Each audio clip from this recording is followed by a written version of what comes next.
తెలంగాణ ఉద్యమ సమయంలో మాజీ సీఎం కేసీఆర్ చేసిన దీక్షపై టీపీసీసీ చీఫ్ మహేష్ గౌడ్ సంచలన వ్యాఖ్యలు చేశారు. కేసీఆర్ వల్ల తెలంగాణ రాలేదన్నారు. దీక్ష పేరుతో కేసీఆర్ 8 రోజులు ఫ్లూయిడ్స్ తీసుకున్నారని, దీక్ష పేరుతో కేసీఆర్ నాటకం చేశారని ఆరోపించారు. కేసీఆర్ దీక్ష చేసిన సమయంలో డాక్టర్స్ ఇచ్చిన రిపోర్ట్లను కేటీఆర్కు పంపుతామని పీసీసీ చీఫ్ అన్నారు.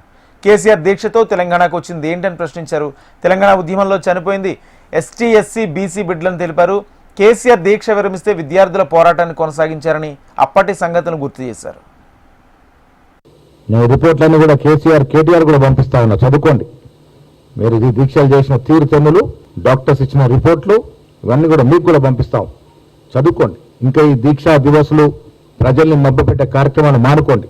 మీకు ఏమైనా చిత్తశుద్ధి ఉండి నిజంగా చేయదలుచుకుంటే సోనియా గాంధీ గారు ఫోటో పెట్టుకొని ఈ వారం రోజులు పాలాభిషేకాలు చేయండి. ప్రాణ అర్పించినటువంటి త్యాగదనులకి నివాళులు అర్పించండి. మీరు జైలు కొట్టాల్సింది కేసీఆర్ దీక్ష కాదు. దళిత బిడ్డలు అంటించుకోవడానికి నిప్పు దొరుకుతుంది, కిరోసిన్ దొరుకుతుంది. కానీ కిరోసిన్ పోసుకున్న హరీష్ రావుకు మాత్రం అగ్గిపెట్ట దొరకదు అన్నది నమ్మిన ప్రజలు. ఎవరు బలిదానం ఇస్తే ఎవరు అనుభవించారు, ఎవరు తెలంగాణ ఇస్తే ఎవరు అధికారంలోకి వచ్చారు. సోనియా గాంధీ గారు లేకుంటే తెలంగాణ ఆవిర్భావం అయ్యేదే కాదనే మాట కేసీఆర్ గారు సాక్షాత్ చెప్పారు. ఆ తర్వాత అదే సోనియా గాంధీ గారిని ఇష్టం వచ్చినట్టు మాట్లాడినారు. సోనియా గాంధీ గారి యొక్క దయ లేకుంటే తెలంగాణ వచ్చేది కాదు, కేసీఆర్ ముఖ్యమంత్రి అయ్యేవారు కాదు, కుటుంబ సభ్యులంతా అధికారం వచ్చేది కాదు, ఈ రకంగా దోచుకునే అవకాశం మీకు వచ్చేది కాదు.